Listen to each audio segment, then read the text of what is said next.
We come to this place for magic. We come to Grassroots Cube events to draft, to play, to meet. Because we need that, all of us. That indescribable feeling we get when our picks begin to wheel and we draft a deck we never have before. Not just in theory, but somehow made real. Together. Dazzling synergies on a sweet new playmat, damage that I can feel. Somehow, removal feels good in a place like this. Our creatures feel like the best part of us, and spells feel perfect and powerful. Because here, they are. Grassroots Cube events. We make magic better.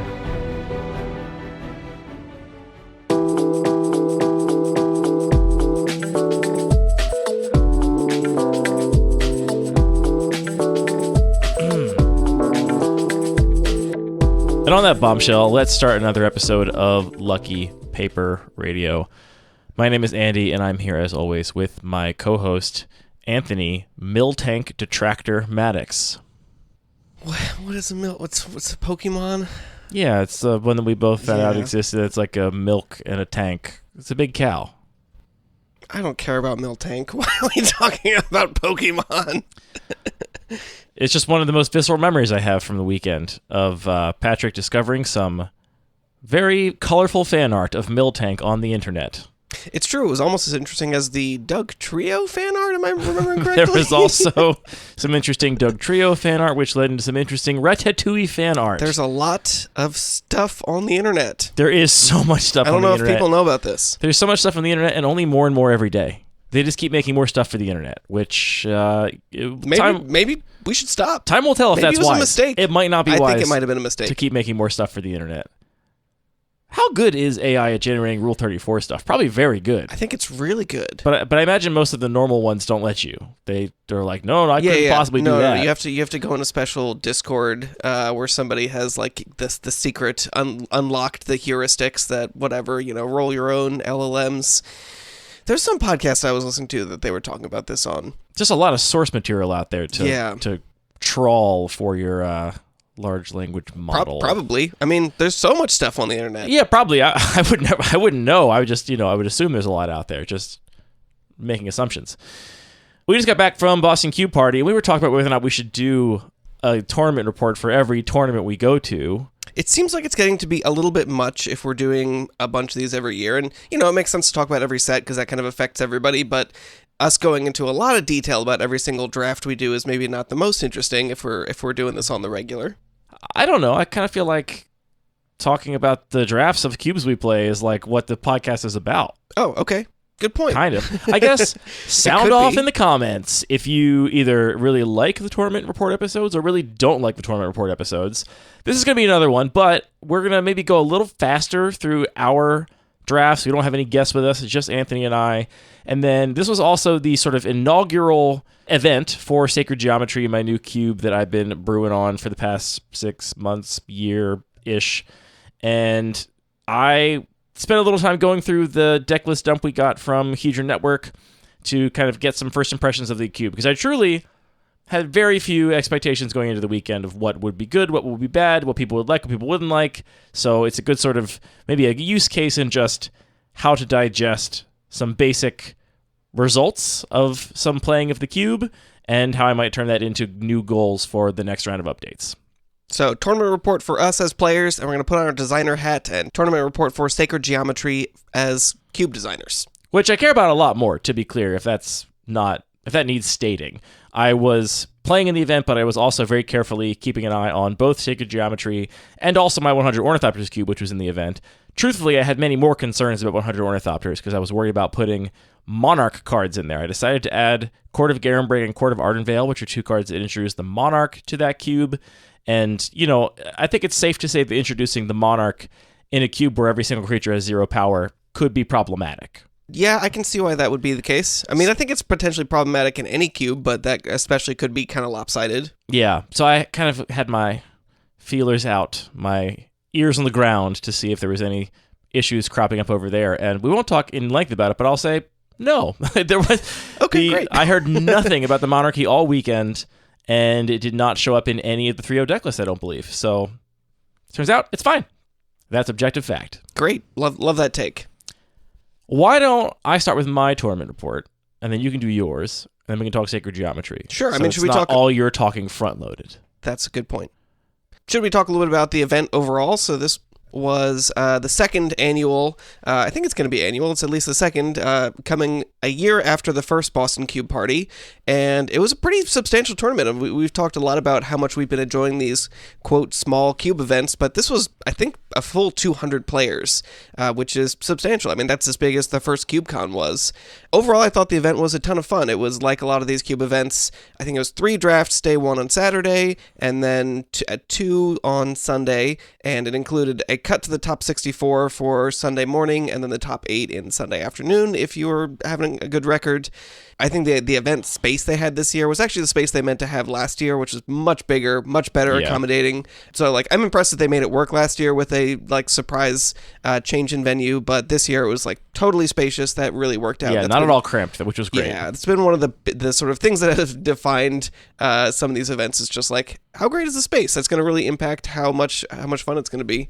It's funny, I always really liked going to GPs in Richmond because Richmond's convention center is just really nice. Baltimore's convention center is kind of depressing. Not so nice. And the Dulles convention center is awful, and I hated going to GPs there. Yeah, totally. The event was also, it took place in Cambridge, sort of, I'm going to say this wrong, and all the Cambridge people are going to get mad at me. Is it a neighborhood of Boston, or is it its own thing? Great question. I don't know. It took place in Cambridge. Yeah, that you can say with confidence. We're just going to say that, which is... I think it's like, Cambridge is to Boston as Brooklyn is to New York. It's like... It's part of the bigger Boston, but also has a rich identity unto itself such that you would say you lived in Cambridge if you lived in Cambridge, not that you lived in Boston.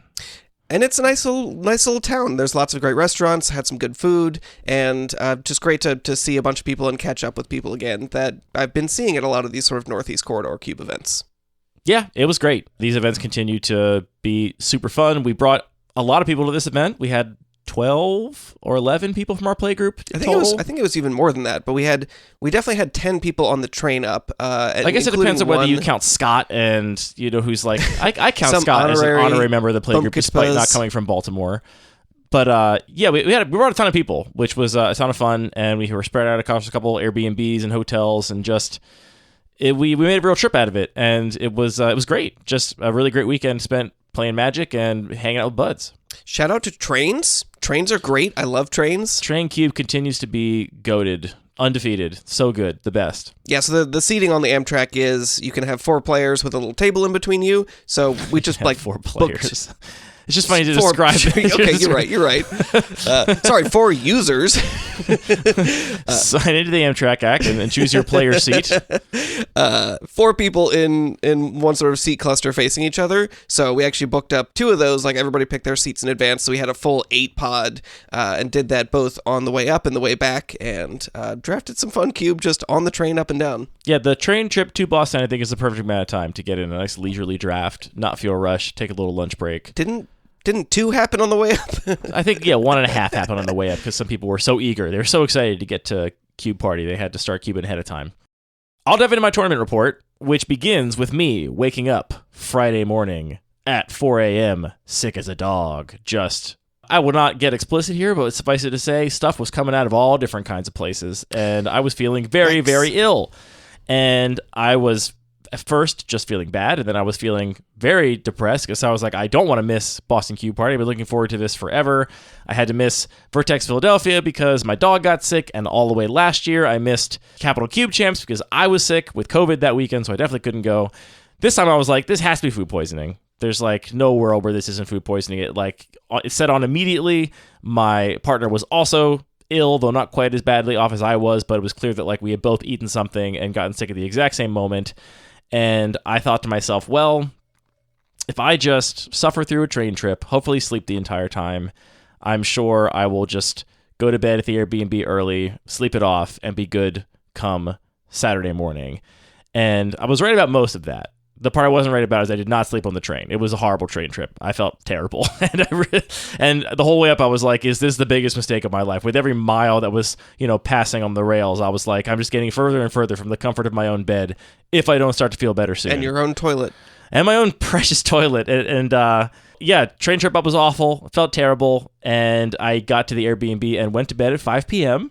And then I woke up briefly for like an hour from 8 to 9 or something, and said hi to people, and then went back to bed and slept till 7. So I slept for 13 hours, 12 hours, a ton of time, and pretty much felt fine Saturday morning in terms of being sick. I was not sick anymore.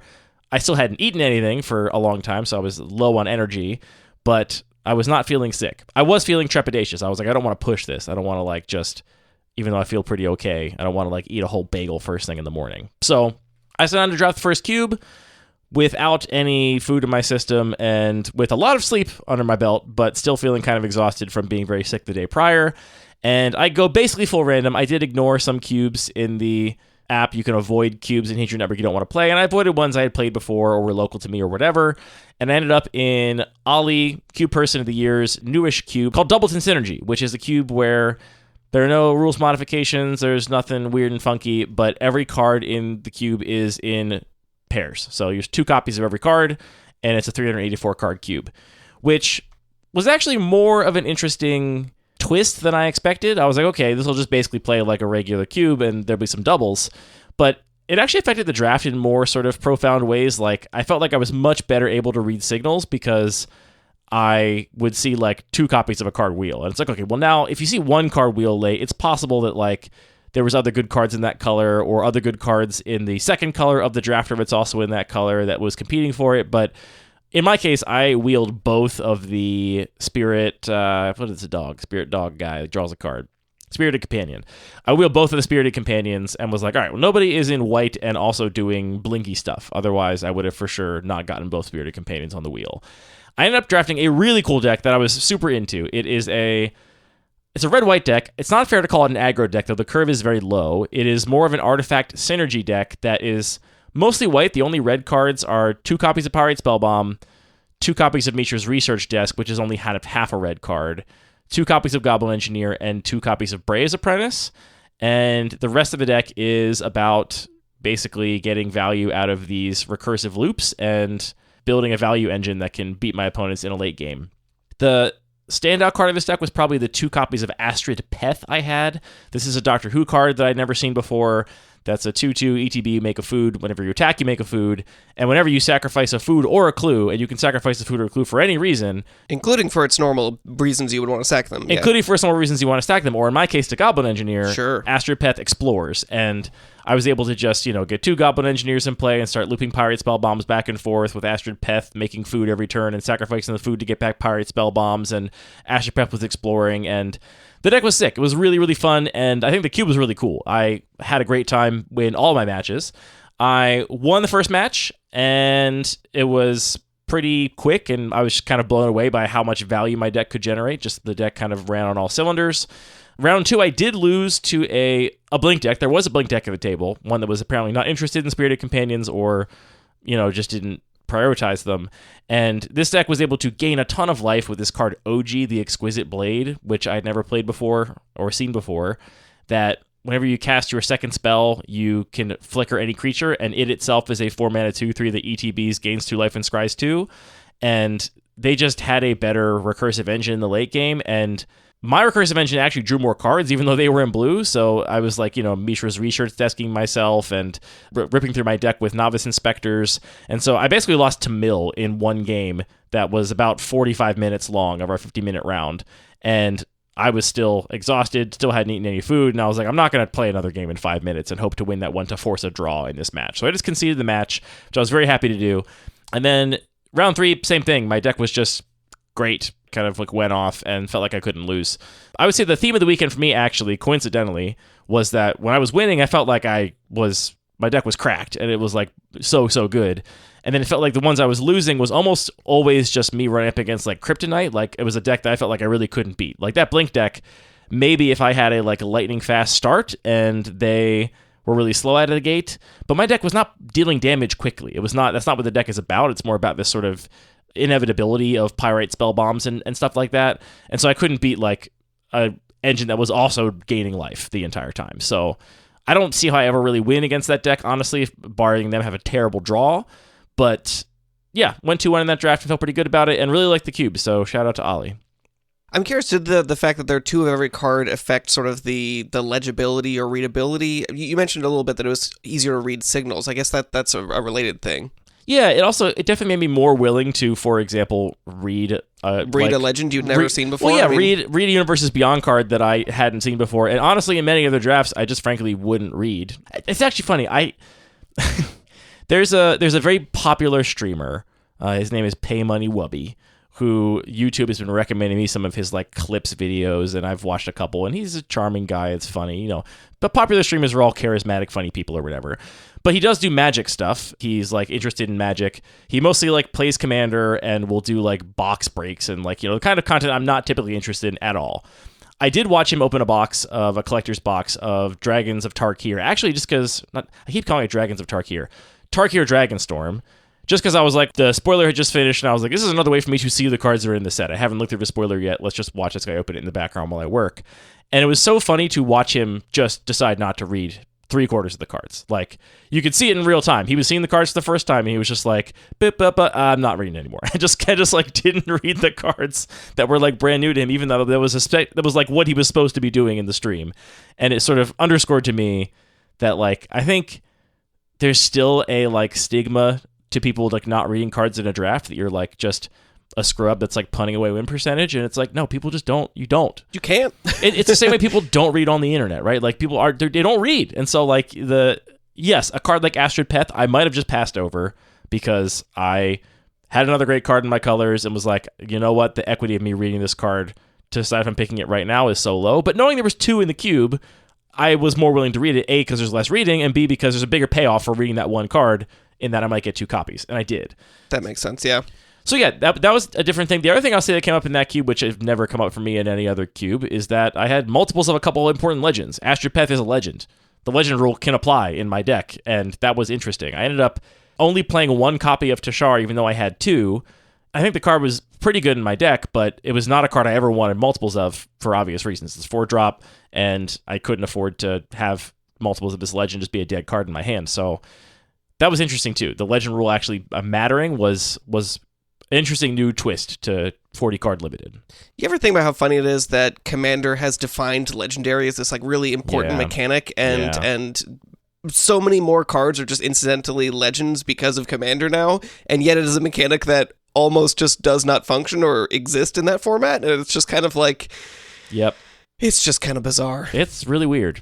And there's a lot of vintage cubes now that have like a Legends theme. Actually, we'll get to that in my second draft of the day. Wow, what a great transition. So sorry, did you say what was your record in the 2-1? 2-1. 2-1 losing. Pretty solid. 2-1 losing in round 2, and I didn't feel like I actually had a ton of. There was like 1 or 2 board states where I was like, well, this feels big brained. I got to figure out what to do here. It seems pretty tricky. Mostly it was like my deck is this like value engine, and I felt very capable of executing the value engine in the most efficient path, and the questions then became like, is it worth trying to chip in damage here at the risk of losing one of my like engine pieces, or where do you start pointing Pyrite Spellbomb activations when you start looping them? But it didn't feel like a sort of strategically overloaded draft. It was more like, can I make this synergistic engine work? Draft 2. I should say I ate a whole 12-inch banh mi for lunch. I said to myself, this is not a good idea. I should eat some salted crackers and some banana. That's what I should have for my first meal. But there was a beautiful food truck right there, and I was like, well, the banh mi smells good. And I ate a whole banh mi, and I felt great. No regrets. Same thing in the afternoon. I went basically full random, save for a few cubes I was avoiding, and ended up playing 555 Jank. This is Andrew McGreeny's powered cube that contains 555 cards. I actually don't know right now off the top of my head how Andrew would describe this cube. I would describe it as a collection of iconic vintage cube staples with a few sort of odd inclusions that are cards that Andrew just likes. There are uncards in there. There's Booster Tutor. There's Go to Jail. There's that kind of stuff. So it's kind of like a weird, goofy vintage cube, which, to be fair, is not the kind of cube I would ever choose to draft. It's just not my style of Magic. I went full random and kind of assumed that the vintage cubes would be highly sought after. I wouldn't have to worry about being randomly thrown in a pod of them. But here I find myself in a pod of 555 jank. And at this point, I'm still exhausted, to be clear. And I sit down and I think, okay, well, it's vintage cube. It's a list where we're only going to open like half the cube-ish, right? There's 555 cards. We're going to see 360 of them. So combo, I was like, I'm not going to do any combo things. That's going to A, require me to think, and B, going to require that we open the right half of the cube for me to get both pieces of a combo. I'm not doing that. So I said to myself, maybe I'll just force white aggro. And then Pack 1 Pick 1 was Mox Pearl, and I was like, I'm just going to force white aggro. Perfect. And I just fully hard forced it the entire time. I will also say it was completely open in my seat. I wheeled all of the cards I could have possibly wanted for the archetype. And I also went 2-1 in this draft. My loss was in round 2 to Theo, who was playing a Reanimator deck that I did lose in 3 games, and frankly, it felt like I got pretty unlucky, which is fine. That happens sometimes. Theo had a Warhammer 40k card that just... It gives a one-sided infest and like 4-for-1'd me. And it was on a turn where game 1, actually, I knew Theo was on Reanimator because of seeing Entomb, and also he sat next to me during deck building, frankly. We knew what each other were playing. We saw each other's decks. So I had an opening hand that included Mardu Woe Reaper, and I figured this will be an important card in this matchup. And basically, I was holding on to it for him to bin a reanimation target before I use it. I'm not just playing this on, 1 to attack for 2 damage. I'm waiting to get value out of that ETB. And in one turn, he does basically ransack the lab or something and puts this Warhammer 40k card in his graveyard. It's the one that's got Hyperfrag Round as the ability. Of course, we all know about Hyperfrag Rounds. That's the ability on it. The important thing is it's like a decent body with an ETB one-sided infest that's going to like ruin my entire deck. And so I'm like, can't let him reanimate that. And he uses all of his mana, ends the turn with this thing in the graveyard. And so I untap, and my option is either the obvious line, which is just play Mardu Woe Reaper, exile that card, and be done with it. But I had access to 3 mana, and I also had Elite Spellbinder in my hand. And I said, well, I'll just play Elite Spellbinder. That puts a faster clock on Theo, and it's an evasive body. I'm pretty sure the 2-1 on the ground wasn't getting through. There was some Death Touch blocker or something. And so I was like, that also puts a better clock on Theo. But more importantly, I can look at his hand, and if he has a reanimation spell, I can just name it, and he won't have enough mana to cast it next turn. So as long as he doesn't have 2 reanimation spells in hand, that's pretty good. That's what I figured. And so I play the Elite Spellbinder, and Theo has no reanimation spells in hand. Perfect. What could go wrong? And I'm like, cool. And then I, pass the turn. He untaps and top decks the reanimation spell, and I just die. Oh, you just let him draw a card just like that? Yeah. And I was like, oh, cool top deck, brother. I mean, Theo and I know each other well. We were just being very playful. And he was like, I actually, put that on top with Ransack the Lab, so it was not random. And I'm like, okay. Is that what Ransack the Lab does? No, I guess Ransack is 1 to your hand, the rest of your graveyard. Yeah. What was it then? So he cheated. No, it was some other card. I forget Okay. what it was. I don't know if Theo's deck was in front of me. I'm sure if Theo did not cheat, he's very careful. Anyway, I think the deck was good and lost in round 2 to Theo, but my other rounds, I just kind of steamrolled people. Andrew asked for feedback after the draft, and the only feedback I had for him, which I'll note here, is just that I had both Armageddon... You were just like, Vintage Cube actually sucks? Well, I'm sure he hasn't listened to the episode. My only feedback was that I had Armageddon and Ravages of War both in my pool. I don't think they were actually very good at all, which I'm sure is ground that vintage Power Max Cube people have already trod over and over again. And the thing is that if they're not very good, why include them? Because they're certainly not fun. So, if they're not fun or good, what are we doing here? Was kind of my thoughts about that. But otherwise, pretty down the middle mono white aggro deck. Primaris Eliminator is the card that has Hyperfrag Round. Did a little floor draft of the oldest school back at the Airbnb. We didn't go to the 3rd round. Some of us went back home. You went to get some food, but... Floor draft, to be clear, that's not a technical term. You were just literally on the floor because the table in the Airbnb was about the size of a postage stamp. Yeah, this is the one downside. The Airbnb was great. It was like relatively affordable. It was very, very close to the venue, like a 3-minute walk, which was, convenience that can't be beat. The downside was it didn't have a draft table. It just had like a little weird side table, basically. So... I played one match of that draft and lost and went to bed because I was exhausted. But I played Bird Tempo in the oldest school. Anyway, back to the main event. Day 2, I did not make top 64. I was in top 64 after the first 2 rounds, going 2-1 twice. I was like right around 60 or something. Didn't play a 3rd round, though. Obviously got knocked out. So I'm playing in the casual side of the room. And I end up into our friend of the show, Noah's Esper Cube. And my thought going into this draft was, I don't know what I was thinking, honestly. I didn't quite know what the cube supported. I figured for sure there would be a bunch of controlling stuff going on. Turns out there's also like an artifact aggro and just regular white aggro things, as well as like white-black aristocrats as themes. And Pack One Pick One had the choice between Rafine's Tower and Teferi Time Raveler, and I haven't hawed for a long time because obviously Rafine's Tower is probably the best fixing land you could possibly take. Pack One Pick One in the Esper cube, one has to imagine. But Teferi also seemed broken in a cube that I assumed would have a ton of counterspells. Like, you're basically always playing some variation of like the Esper Mirror. So I took Teferi. Ultimately, that was probably not the right move, but I did what I did. And the draft was interesting. I got past a bunch of Miracle cards and figured, if I'm getting these Miracle cards late, probably nobody has taken Sensei's Divining Top yet.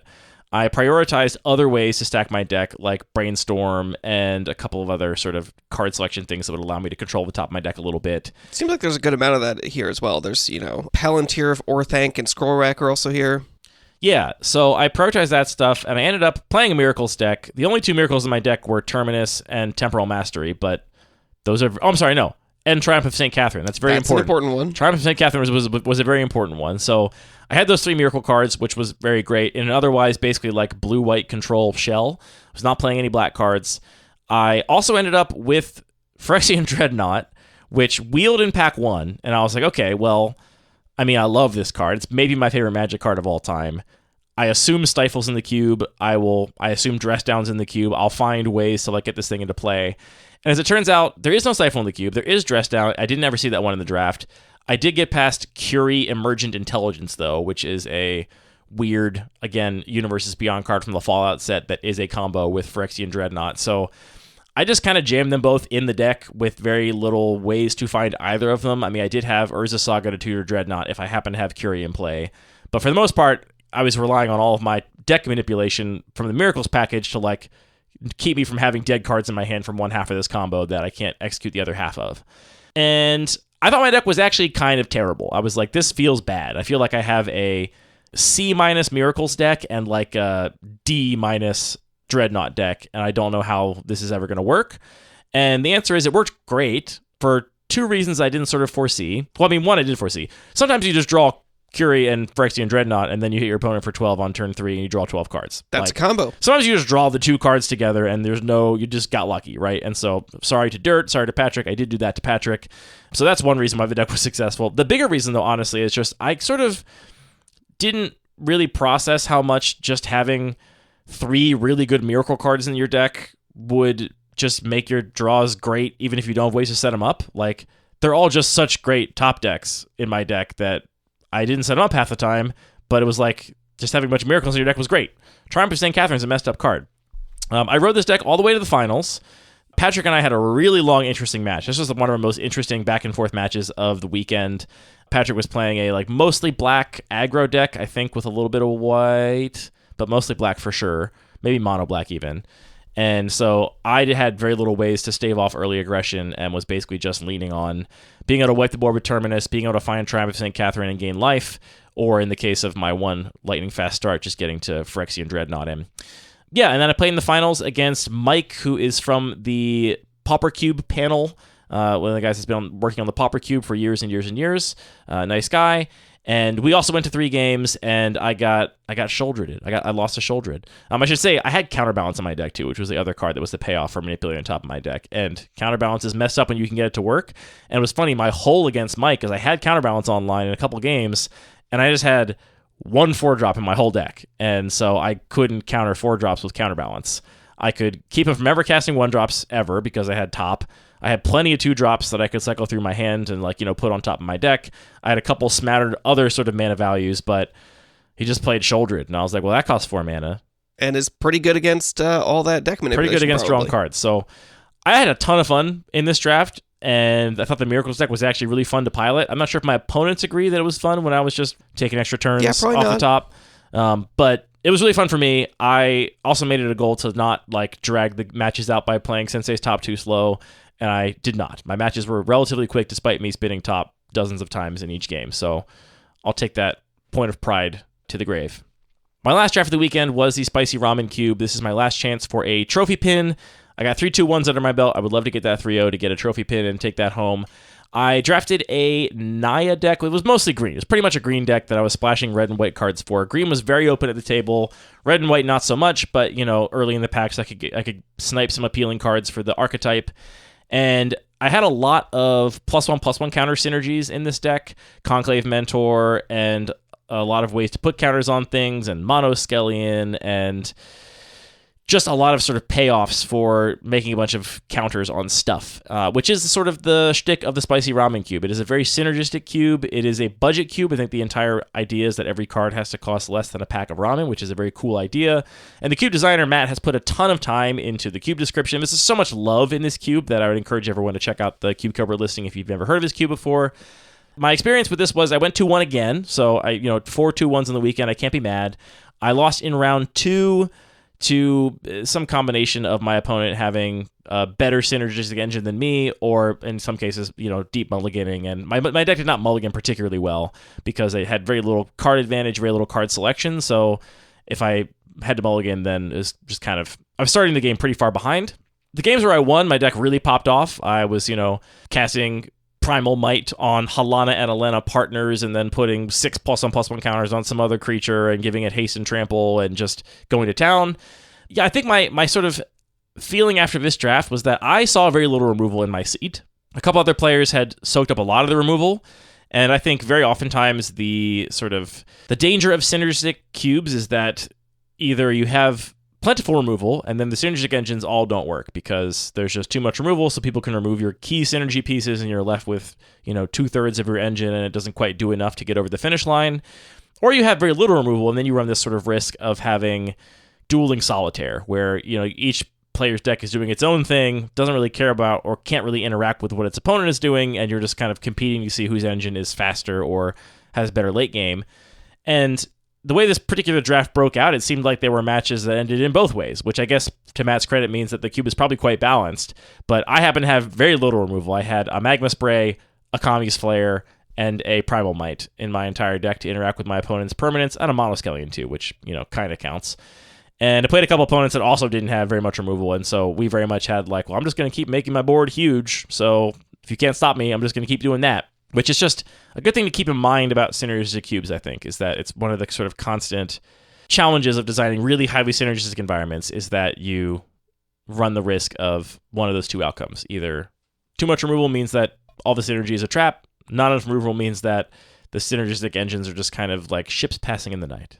Yeah, definitely. Although I think there's another aspect to it, which is that the removal actually becomes an interesting choice as well. Like, how do you understand what your opponent's synergy is all about so you can use the removal maximally, I think is a fun part of a cube that has a lot of synergy in it. And just tuning it in a way that it still feels like things are meaningful, or as somebody piloting a very synergistic deck, you're trying to play around your opponent's removal, but totally agree that it can end up being too much.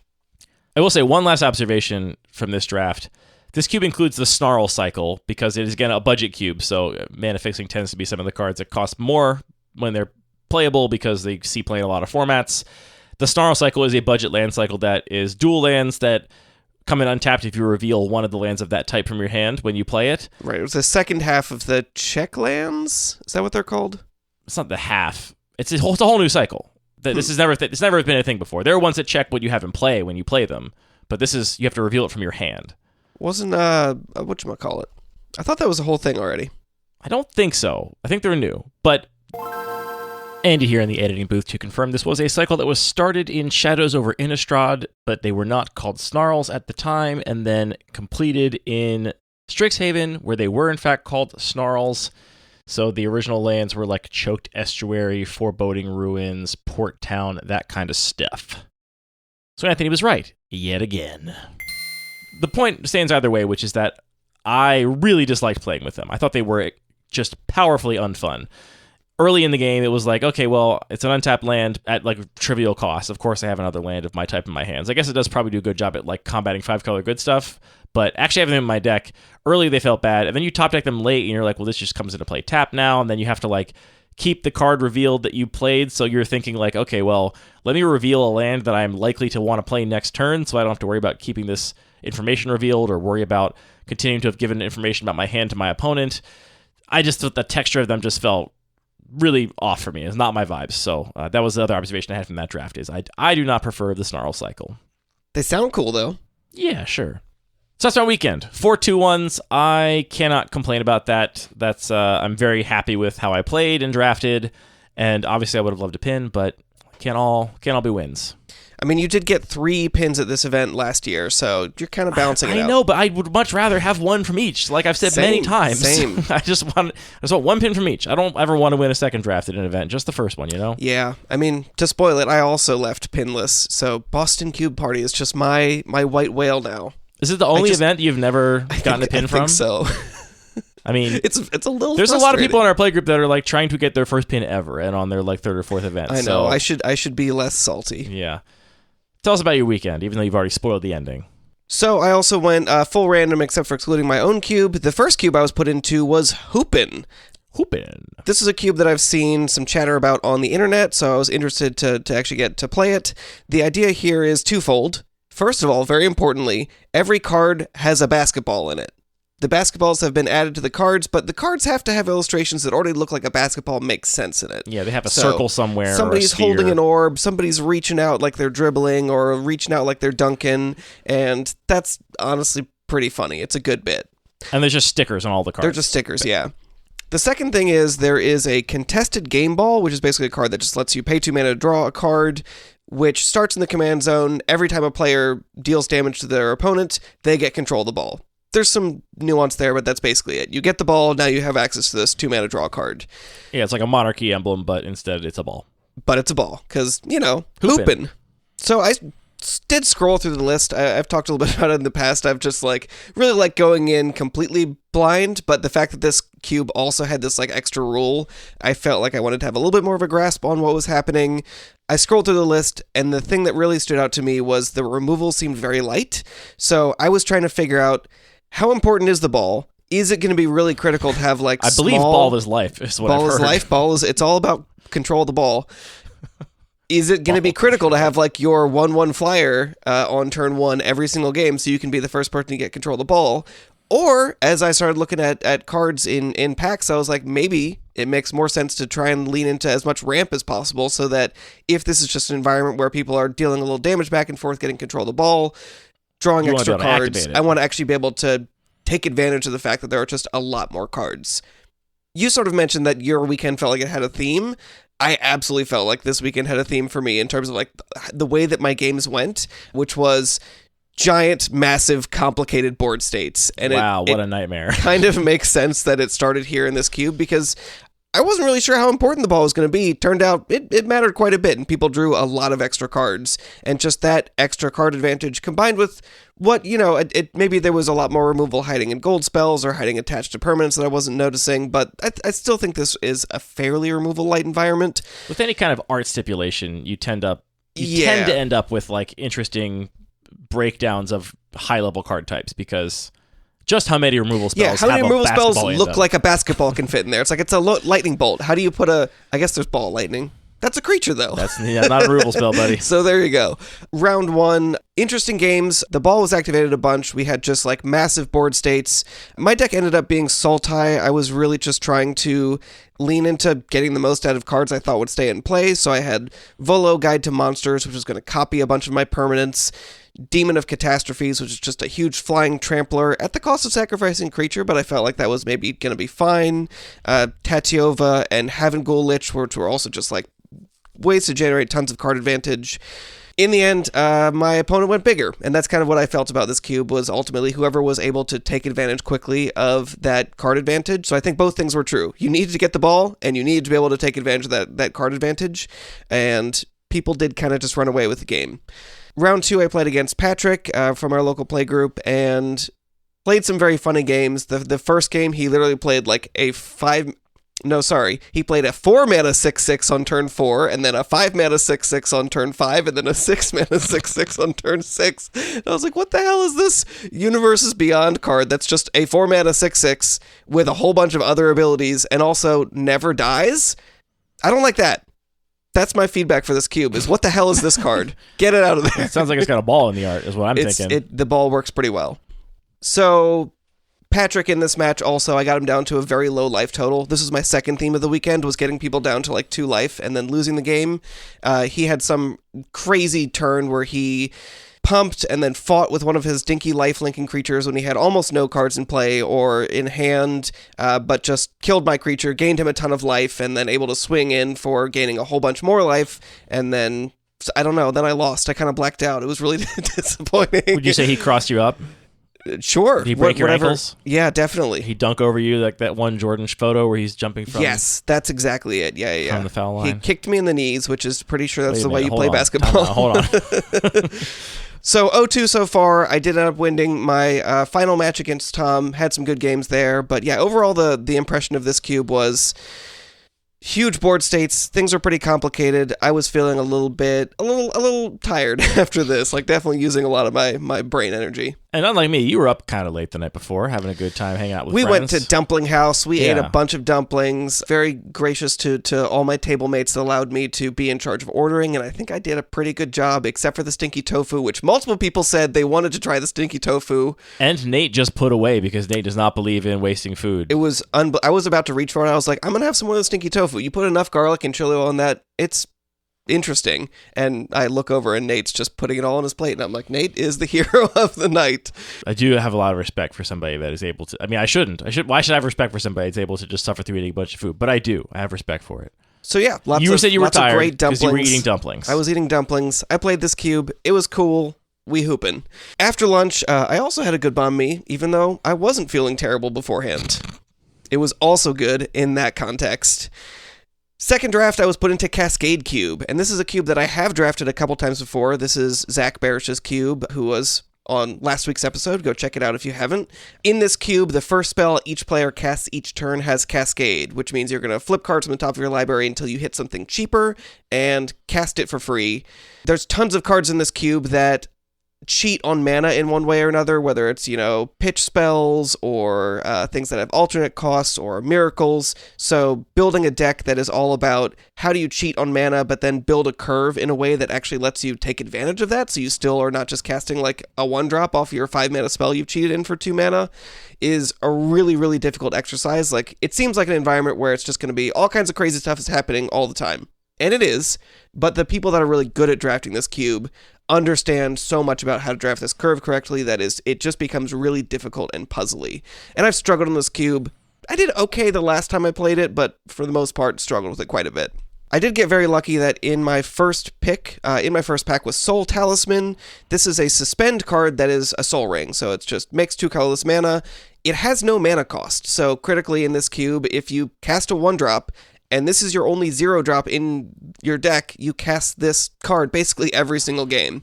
So I knew from the beginning that any 1-drop I take is also a soul ring. And just to say it's a really interesting tension there, because that means you also want a decent number of 1-drops in your deck because you want to get your Soul Talisman every game. But it also means that every subsequent 1-drop is just going to whiff on your Cascade, which means you're kind of leaving a bunch of value on the table for the consistency of the first one always getting Soul Talisman. Exactly. And this is the kind of puzzling that this cube is actually all about. Like, you think it's going to be about a lot of randomness, and at the end of the day, it's about drafting and sequencing in a way to really strongly control that randomness and build a, synergistic engine that is, invisible to you. It lives inside your deck, but it's going to work if you trusted it. Yeah, but I felt like that did set me up for a little bit more success because I was much more comfortable putting in more 3-drops than maybe I normally would be, because as long as I cast my 1-drop, got my Soul Talisman, I could cast my Sentinel of the Nameless City, and hopefully that would cast into a reasonable 2-drop. And also doing things like playing Lovestruck Beast, which is functionally a 1-drop to get the Soul Talisman, but then isn't going to get cascaded if I cast a 2-drop, so hopefully you can kind of get it on both ends. Yeah, and then you can cast for free, get more value out of it. So I ended up in a green-white deck, which I'm not sure is the most powerful here, but I just had a lot of big fair stuff, to be honest. Sentinel of the Nameless City, Sisterhood of Karn was an interesting card that just cares about casting spells from exile, which is another kind of theme here, or Clarion Spirit, which cares about casting your second spell each turn. So there's kind of cards that you might be familiar with, but then really get amplified by the almost guaranteed double spelling.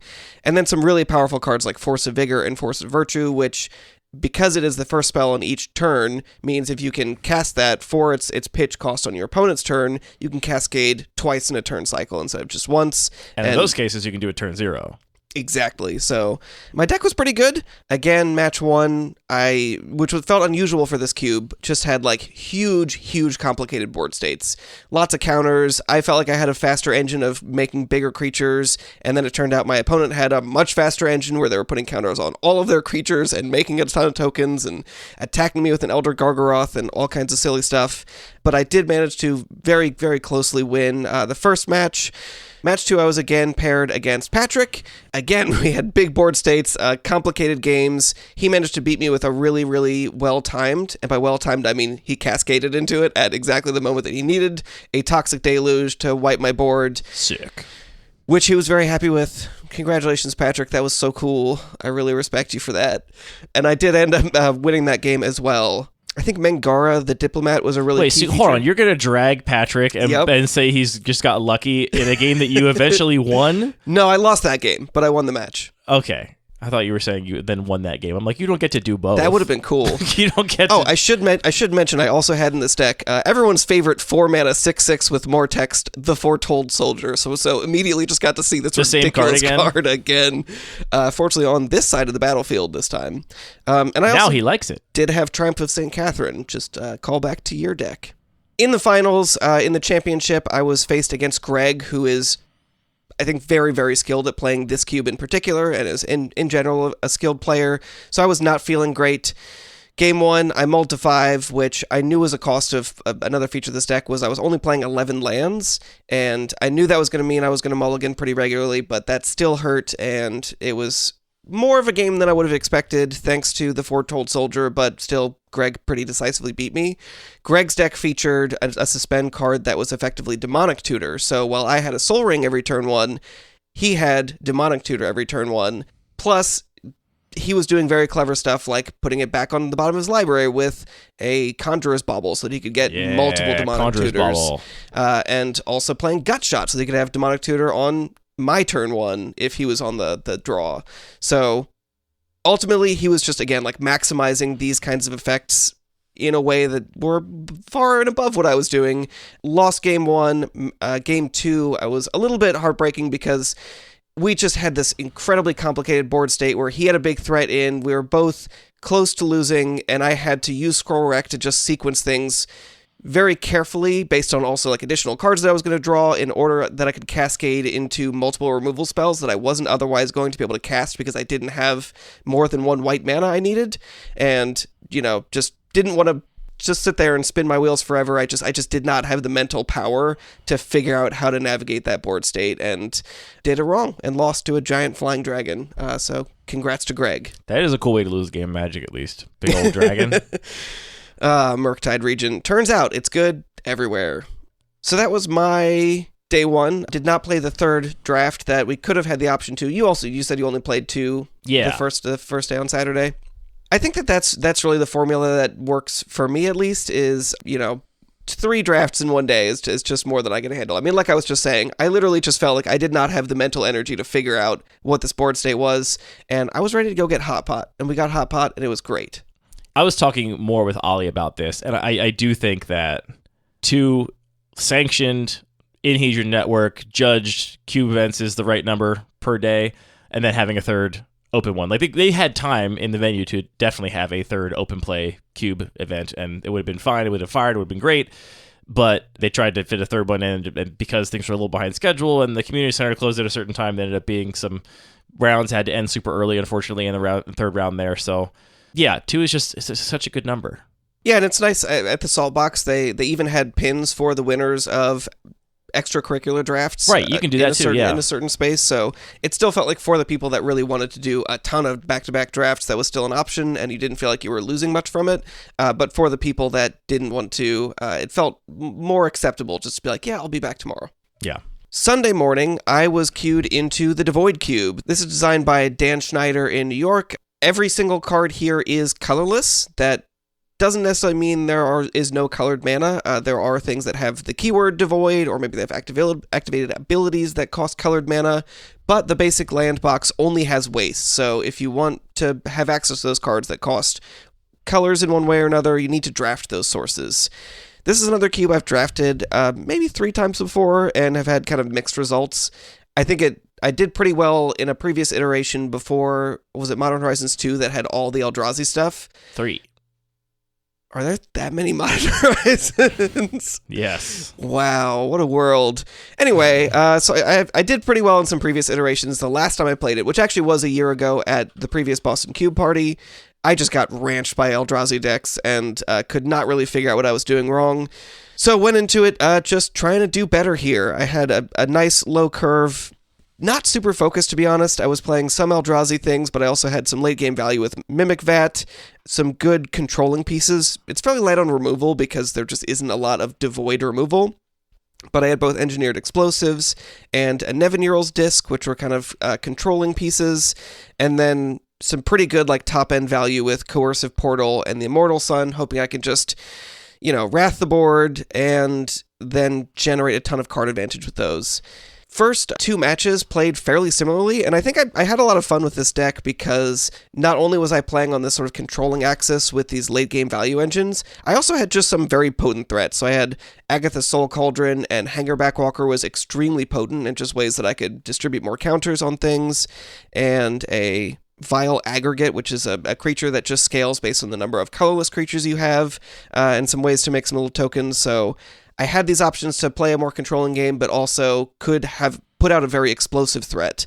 Oh, also Cranial Plating. Never forget a Cranial Plating for a big explosive threat. So I had fun in my first 2 matches. The third match, I was feeling pretty good about it. Like, I think I was 2-0, 4-0 at this point. Mulled to 5 again, which was disappointing, but we still had an interesting game. I got my opponent down to a very low life total, and then they just started playing at giant Eldrazi every turn, which was not only a huge creature, was also impacting the board in other ways, locking down cast triggers. Yeah, locking down my creatures, preventing me from doing things. It came down to, like, I knew they were at 3, and I had multiple ways to draw cards into Walking Ballista, and I think I had Soul Cauldron in my hand as well, so like I can sacrifice enough lands to go into 6 lands, and if I can find Walking Ballista, I can win this game, and couldn't, which is, that's magic. I was playing to my outs, I knew it was in my deck, and didn't get there, and then Game 2, it just felt like, wow, this is just such a difficult matchup for me because my deck is not aggressive to beat you before you just start playing giant Eldrazi every single turn, and once you turn that corner, I really do not have ways to recover. So, well played to my opponent. I should also say that we sat down and they had a t-shirt that said Devoid, this shirt is colorless, and I was like, oh, well, that's a problem. There's the ringer in this pod. They're in their element. And he was like, no, this is like my 3rd cube draft ever, like, don't worry, I'm not a threat. And then he went on to 3-0 it. So congratulations to Devoid. I apologize. I can't remember everybody's names. Gwen shut down Hedron Network like immediately, so I went to go get all my cost money information. Yeah, fair. So I didn't draft in the Sunday afternoon. We had 9 players for a casual draft, so I sat out because I was also interested in spying on some Turbo Cube and regular Cube drafts that were happening and seeing what was going on, and that was a lot of fun to watch, especially the Turbo Cube. So yeah, I also left with 2 2-1s and a 1-2. One other thing I want to note about this event, I think you mentioned it briefly, but I think that the cut to top 64 on day 2, which to call it a cut, I think is maybe not the best way to describe it. Like, you could kind of actually even secretly do this behind the scenes without anybody even knowing if you wanted to, but the idea is just that the competitive integrity of these cube events is always kind of funky because who you play in round 1 of your cube draft, each draft is a total coin flip. You could be 3-0, 9-0 on your first 3 cube drafts and play against somebody that hasn't won a game yet, if that just happens to be how it works out, which is not how any other tournament structure works. So they try to sort of mitigate that by basically saying, all right, well, the top 64 are going to draft together in 8 pods, and we'll pick cubes for them, and they'll get to choose from those cubes, and we'll look at their cube preferences from previous drafts and like choose cubes they want to play. But we're going to put the people that have had the best record on day 1, basically, against each other to play for top 8. Was the idea also then that the winner of each of those goes to the top 8, or was it just the best record? Okay. No, it's the winner of each draft goes to top 8 then, which is a nice sort of clean break. Yeah. That definitely introduced some more logistics. Obviously, you have to then get exactly 64 players in seats, which meant that last minute they were running around trying to fill in for people that didn't show up that were ranked 63 or 64 and trying to fill in those seats from the sort of the ringers that were just outside of the cut. and they started at slightly different times to try and make that happen. So there's definitely some logistical challenges, but I think it was a really interesting way to try and solve that problem, that if those logistics can be ironed out, is, I think, really smart to basically say, ultimately, all I want to do is play against people of similar investment level, right? And if you're here to like absolutely spike this event and you care a lot about your win percentage and, getting to top 8, then we'll probably have less fun, you and I, than somebody else who's just there to draft some cubes and hang out with people. So I was very happy to be in the sort of general population of the rest of the drafts, and I think it was kind of an interesting idea. So shout out to Gwen and Ollie for pulling that off, and Judge Bones and the whole rest of the judging staff for making that happen. Yeah, I think that makes a lot of sense. All right, we said we were going to go quickly about our tournament report, and then we did not. We did not. We have now been talking for an hour. I am going to touch on Sacred Geometry briefly, because I said I was going to. I'm also going to take this opportunity to say that I have been doing 2 things. I've been streaming a little bit more, just me talking about cube design. Basically, if I am going to sit down and work on cube design for an evening, which I do many evenings, just sit down and edit my cubes and think through them. I've just started doing that on Twitch live, talking through it with people in chat, and it's been really fun to sort of talk through things dynamically. So you can come hang out for one of those streams if you want. You can find a link to the Twitch stream in the show notes. And then I've also been posting those stream recordings, those VODs, to YouTube, and also separately recording little videos for cube updates that I'm making, which are not involving chat. They're not streamed live. It's just me basically talking through every update to my cube, which I always write blog posts, pretty extensive ones for all my cube updates, but not a lot of people read them because who likes to read? Reading's boring. So this is basically me just talking through each of my cube updates as I make them. So if you're interested in just sort of more unproduced, behind-the-scenes cube design, thoughts, you can tune in for those. And I'll certainly be talking about these decks from Sacred Geometry, from Boston Cube Party, a lot more in that context. But for here, I will say, I've got 3 pods worth of decks. I know there was a 4th pod because I saw Noah's 3.0 deck from it, but I don't have those deck lists. I'm not sure where they ended up. Maybe they're lost somewhere in the pipes of Hedron Network.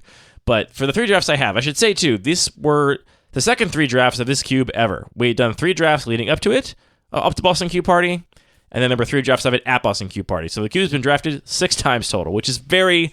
The cube is in its adolescence. I'm still figuring out huge swaths of cards. I'm sure they're going to be cut and added. I expect big changes to be coming. And truly, I had very little expectations going into this event for what would be good or bad. I'm noticing a little bit of a trend, though. Well, so here's the thing. I feel like you learned some things. I maybe thought, if you had asked me ahead of time what was I afraid of, I would say maybe board wipes are too good because there are no planeswalkers here, there are no vehicles here. This is my cube all about sort of clean, simple card designs, and I'm avoiding weird card types and things that introduce counters, things that introduce tokens. I'm just trying to keep things clean, basically. And a byproduct of that is that a lot of the cards just don't offer any value in the face of a board wipe. A lot of the threats just get completely cleaned up. And so, if anything, I was a little worried that the sort of control decks might dominate, specifically the board wipe-based control decks might dominate. And I was also a little worried about the Warren Soul Trader combo. I have in this cube Warren Soul Trader and Gravecrawler, which we talked about a little bit in our combo episode, but those 2 together basically allow you to pay 1 life to cast Gravecrawler over and over again. And for as many life as you have, you can get casts of a creature spell from your graveyard, and you can get sacrifice triggers, which means you can then plug those 2 cards in with many other sort of payoffs to either... Give it a Blood Artist. That is not in the cube anymore explicitly. That is the one thing that is not there. You can feed it to a Mayhem Devil. You can feed it to a Diagraph Colossus, or makes a bunch of tokens. Yeah, it makes a bunch of tokens. There's another one that makes tokens when zombies die that also makes a bunch of tokens. So you can figure out something to do with it, and it's like the only combo thing in the cube, and I was worried that might be a problem too. So those are my 2 concerns maybe going in. The results, there's a couple patterns I noticed. The first thing I noticed is that almost everybody was playing 3 colors or 2 colors and a splash, almost to like a comical degree. As I was going through the deck list photos, I kept thinking I found a 2-color deck, and then I would find one odd 3rd color card just like poking out somewhere in one of the piles, and I'd be like, not another 3-color deck. So there were a ton of decks that were just playing, 1 card splashes or, 2 colors and a light splash, which is not a problem in and of itself. I think overall I would like the average deck to be 2 colors or 2 colors and a splash. And here we're certainly leaning further towards that average being 2 colors and a splash. The thing that is a bit of a bummer, though, is the cards that people are not playing in their colors to instead splash into other colors. So the one example I have is there's a Naya mid-range deck. I say Naya. It's a red-green deck that is playing Greatsword of Tyr. That is the single white card in the deck. That card's okay. Yeah, here's the thing. This is a great example of, this is a card that I, as a player, would never splash in this spot, right? They have good fixing for their 3 colors, but nothing really worth playing in my mind in white. Honestly, there was a Baird Argivian Recruiter in the sideboard I might have played. I didn't look too closely at the list to see exactly how many ways there were to trigger it. But if anything, I imagine I'd be splashing that. But they weren't playing some cards that are definitely the lower end of the spectrum, right? Like I saw a Forgotten Ancient they weren't playing in green. I saw a Icy Manipulator they weren't playing. And there was a Flames of the Firebrand, which I feel like, with all respect to this drafter, if you're listening, that one has to be a mistake. That's just Arc Lightning. It's just Arc Lightning. Oh, yeah. That's a hell of a card. Yeah. To not play Arc Lightning and instead splash Greatsword of Tyr, which is a fine white card. It's probably like a B in the cube. I want to like give players reasons to play these jankier cards. And so I was sad to see Forgotten Ancient and Icy Manipulator in the sideboard of that deck, because those are the kind of cards I want to see play here. And when they're in the sideboard because of some splash, it does make me wonder about what players are inclined to do given the options presented to them. Yeah. I mean, I wonder, I've definitely been in situations where, especially like I've taken some green cards and then I see some good white cards. I'm in this situation a lot. And then I'm like, okay, well, I'm not going to take this good white card. I'm going to take the green-white fixing, and then we'll see if we end up in white on the wheel, because like take the fixing before you take something that's moving you into an additional color. But then I kind of like end up in this headspace where it's like, oh yeah, these are the colors I'm in. And then at the end of the draft, you're like, oh wait, I have the fixing, but I didn't actually end up picking up any colors or any cards in the color that I thought I was going to splash. And then you're kind of like mentally, you're kind of stuck with it. And you're like, well, I'm at least going to play this Greatsword of Tyr to justify my white splash. That I think is a factor. That has totally happened to me every single draft. Every draft forever.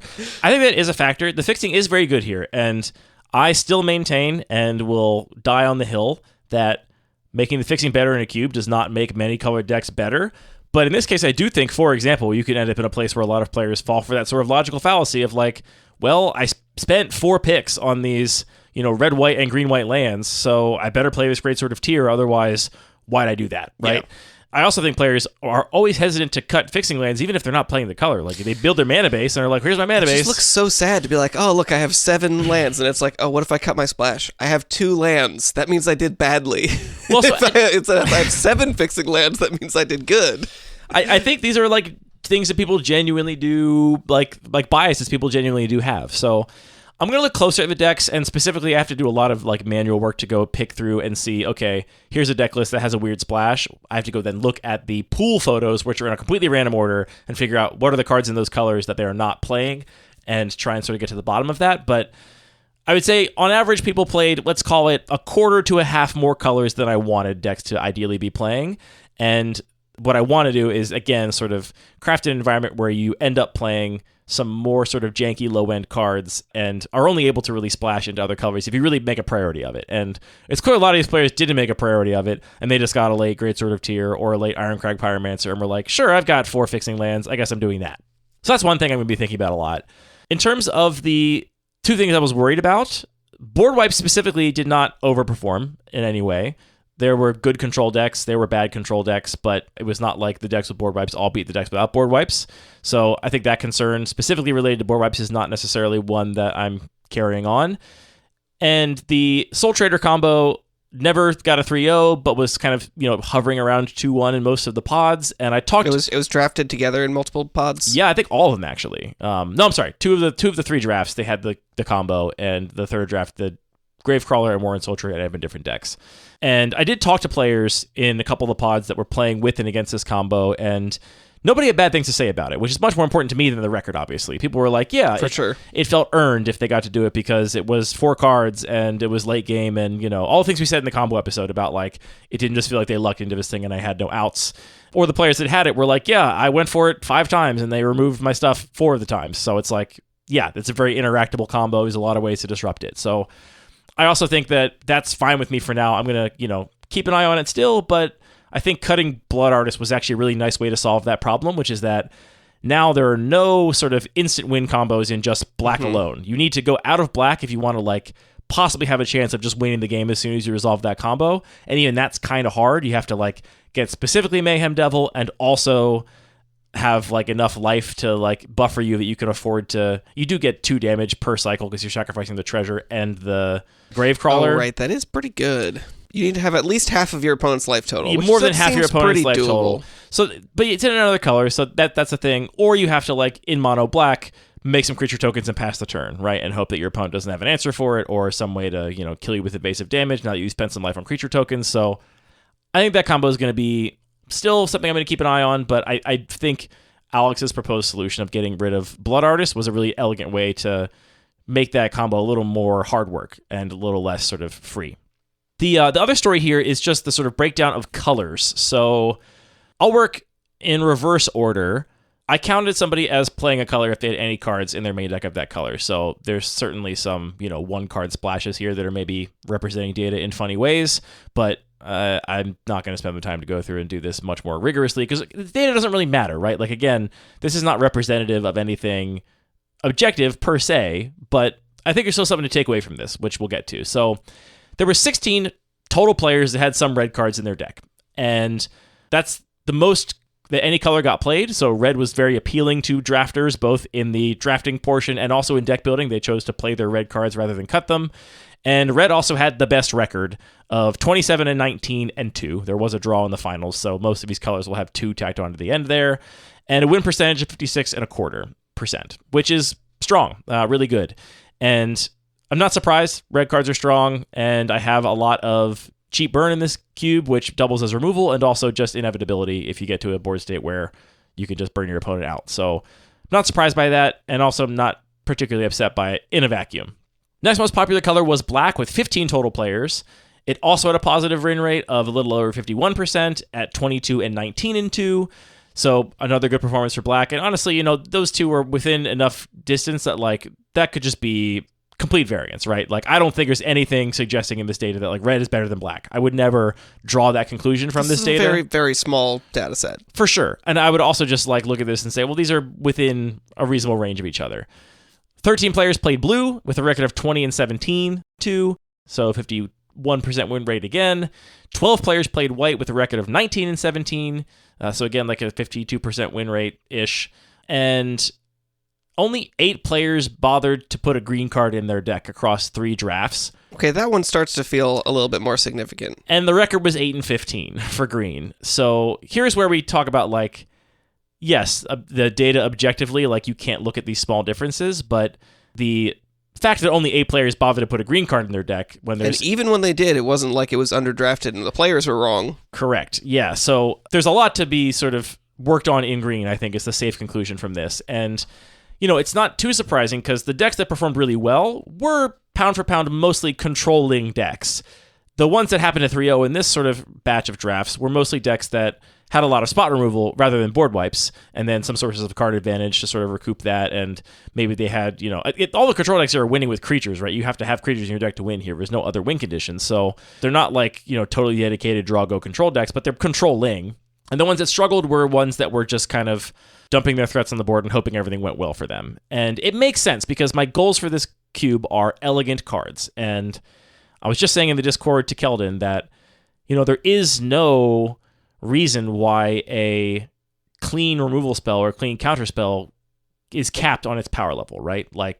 Swords to Plowshares, incredibly clean, incredibly powerful. Counterspell, incredibly clean, incredibly powerful. Lightning Bolt, incredibly clean, incredibly powerful. What are the iconic threats that are just as clean and just as powerful as those cards? Crawworm. That's the thing. They don't exist, because for a threat to be... Didn't they just make new Crawworm and it's a 4-mana 12/12? I don't think it's good enough. I don't think it's very good here. Here's the thing. It's the thing about removal is that it has a built-in limitation, which is that it's only good if there's something to remove. Sometimes that card is uncastable. And because of that, you can make a much cleaner, much more powerful, much more elegant removal spell pretty easily. You just, remove the thing. It's gone, right? If you just make a threat that requires you to jump through no hoops, it requires no deck building constraints, it requires nothing of you, but that you just put it in play, and it has the same sort of ceiling as the power level of a Lightning Bolt or a Thoughtseize or a Swords to Plowshares or whatever, or a Counterspell, that's dumb. It's a dumb game piece. They don't make those game pieces, because then you would just fill your deck with them, and you would just say, well, now I don't have to wait for you to cast spells to get my counterspell worth of value or my, Lightning Bolt worth of value. I will just play the equivalent of Lightning Bolt or Counterspell every single turn and just run you over with proactive threats. So for that reason, proactive threats that are of a similar power level tend to have a lot of individual card complexity. They tend to generate value in the face of removal. They tend to do something out of the graveyard. They tend to do something out of your hand. They have other abilities. They have static abilities. They have ward effects. They have all kinds of things that I am hesitant to add to the cube because I am so committed to this elegance, but I think it makes total sense that the sort of natural texture of this environment is going to, absent my influence, which I, of course, am going to put my thumbs on the scales now, but absent that is going to favor reactive play, because if you just care about elegance of cards, then you can play a ton of beautifully elegant, extremely powerful reactive spells, and then Colonian Hydra. And those things don't line up super well in terms of power level. I wonder about another limitation that you've imposed on yourself, which is you have a very limited suite of tokens, right? Is it one unique token per color? Not quite. There's soldiers and spirits in white, and then goblins, zombies, and right now I have elephants just for Call of the Herd. But I mean, that's cool. But again, I wonder if that means like the payoffs for making a lot of mana in green are making one large creature. Like you've got your Verdurous Gearhulk, or I guess Thorn Mammoth does kind of like play in the card advantage space. But aside from that, really, the one removal spell will cleanly answer a Managorger Hydra. So I mean, Verdurous Gearhulk is, I did think of this at least. It was on my mind. Like Verdurous Gearhulk does look pretty good in face of removal because you can put those counters on other things. That's true. I am playing, but there are also very few ways to like make a bunch of creatures to put on those. Like you don't have either tokens or, frankly, a bunch of like little Elvish Visionaries or things like that that would. I do have a couple of cantripping creatures, but yes, I think these are all good criticisms, and I think tokens are a great way to give green a tool, I think, to help here. Give the green player the tokens they want. Well, here's the thing. I think we talked about this on the show before. I very quickly came to very obvious selections for all the other tokens in the cube. I was like, zombies are a shoo-in. Soldiers were a shoo-in. I had to make the small decision between human soldiers or non-human soldiers, but when you look at the card pools available for each, it's clearly just non-human soldiers, which is actually kind of a huge bummer because it means I couldn't run any human payoff stuff because they so clearly are humans. Like, in all the cards that make soldiers that are not human soldiers, the art, the flavor, everything clearly implies they're humans. So if I also included, Champion of the Parish, it would just feel broken for sure at the time. So anyway, soldiers, spirits, zombies, all easy. Goblins, super easy. Blue, I don't even think needs to make tokens, but I love so many of the cards that make Drakes. There aren't that many of them, but I love so many of them. I love Drakehaven. I love Talrand. I love Talrand's Invocation. I think it's a neat little package. In green, there's a couple cards for every major token type that I really like. There's a couple cards I really like to make wolves. There's a couple cards I really like to make saplings. A couple cards I really like to make beasts. A couple cards I really like to make elephants. There is not one token that is the clear, like, oh, this one has 6 cards that are all like elegant and within the sort of relevant power level band of this cube. There's not an obvious answer, which is why I struggled and eventually was like, well, Call of the Herd is my favorite card that makes tokens in green. So not only do we only get one unique token, we only get one card that makes tokens. A single card that makes tokens in green, yeah. Because unless you want to count a treasure. I mean, I feel like we talk a lot about how it's reasonable to break spreadsheet aesthetics, and this might be another place where it's actually just very flavorful to say, like, yeah, like the vibe is low unique tokens, but green is all about creatures. So, like, tokens, it makes 4 unique tokens, and that's, like, not a huge deal. May have to go there. Whisperwood Elemental. I mean, you do know I love that card. I do. And it actually, as far as, like, it's highly complex, but the sort of complexity to elegance ratio, I think it is actually quite elegant still. And the 2 parts of it do stuff together. And also, I've said before that I am much more willing to have complexity and wordiness on big threats. Like, I don't ever want Fatal Push, right? Where it's like, here's a 1-mana removal spell that has a bunch of riders and, like, text you have to read. Like, it's just a 1-mana removal spell. It should just be simple. But I'm very happy to have, or much more sort of open to the idea of having more text and more complexity on a big threat. Because it's like, well, here's a big threat. This is worth 5 mana. You're going to invest it. Like, it's worth reading that. It's got cool sort of equity. So, yeah, Whispered Elemental. I have no idea where I'm going with this. But suffice it to say, I either need more green cards that are good against removal, good in the face of removal, more green cards that make tokens that get around target removal, more green cards that are just types that can't be removed. Maybe we do go into Planeswalkers. Maybe we do go into just enchantments that generate value over time. Like, is Squirrel Nest the kind of thing that this cube wants, where it just can outvalue anybody that's trying to one-for-one removal into death, but is that too slow? I don't know. We're going to have to see. I guess tune in Put squirrel nests in the cube, and I will test that hypothesis for you. Great. I guess tune in either to the Twitch stream or the YouTube channel, or I'm sure we'll talk about it more on this show later on in a more sort of structured and concise way. It turns out we at least like talking about tournament reports. Whether people like to hear them or not, we'll find out when we check the comments, but we still spent 50-ish minutes just talking about what we did for the weekend. Oops. We didn't even talk about dumplings as much as I wanted to. I know, and I also didn't talk about my draft on the train ride home. I didn't talk about that either. I really liked my deck we drafted. It seemed like it was very cool. I didn't talk about how I burned my mouth worse than I've ever burned my mouth ever before in my entire life. Again? What do you mean again? Okay. No, I'm sorry that happened to you. The time Sunday night that I burned my mouth on pizza, it is still excruciatingly painful. Oh my God. So you arrived sick and left burned. Yeah, it's really bad. That's a rough weekend. I'm sorry. Like, I burned my mouth on pizza a lot. Anyway, we didn't talk about that. So we didn't talk about too bad it we didn't talk bit. about that. Anyway, the Tarkir Dragonstorm set review is shortly coming up, so this is your last call to get in your survey responses or your hot takes. We got a lot of hot takes this time, so I got to sort through them and figure out how to interweave them into the episode, and we got to schedule time to record with old Parky Boy. And old Parky Boy's got to find some time to write something for a lot of stuff to coordinate. A lot of stuff to coordinate, but that's upcoming, so make sure you check that out. And I'm trying to do some more stuff on the Twitch and the YouTube that is just me in my basement thinking about Magic cards. And if that's what you're in for, and to be fair, that's the kind of thing I like the most. Like, of all the things I listen to and enjoy, it's like the less pretense there is, the more I'm into it. So if that's you too, then check that out. You and I were both recently on separate episodes of Cube Reviews, so if you're interested in hearing us talk more about our various cubes, check those out. Yeah, and also I've been really enjoying all of my friends that have just been parading through Recross the Paths. I especially liked Alex's episode this week, which I've not listened to it yet. I'm looking forward to it. You'll really like it because they barely talk about Magic. So perfect. So definitely also check that out. So many great Cube podcasts out there. We're living in a wonderful time if you want to listen to and read things about please put some Cube. qualifiers on that one right there. We're living in a bad time, generally speaking. Well, but then also we're living in a good time, very generally speaking. You know. Like on this sort of macro scale, everything's better than it's ever been. But if you zoom out even more, I've been thinking way too much about ocean acidification, so I don't know. I'll just put that there. Yeah, that's going to be bad. And is already bad. Anyway, look, here's the deal. Sure is.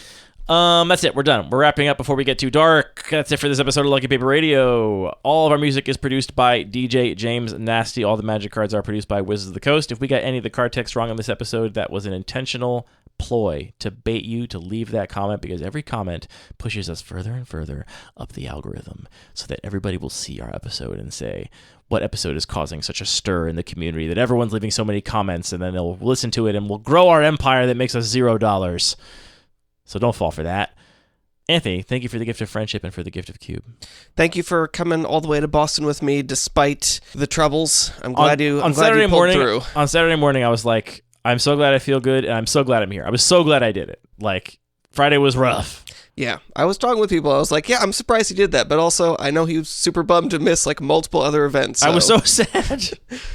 Also, honestly, some part of it was like, I've missed 2 other events because of weird, like, last-minute illnesses of one of mine, one of my dogs. I'm like, if I miss this one, people are going to think I'm just flaking. Like, they're going to think I'm lying. I have to show up, and people have to see like, me. Look, this is how sick I get. Watch me vomit in the Acela bathroom toilet. I will prove it to you.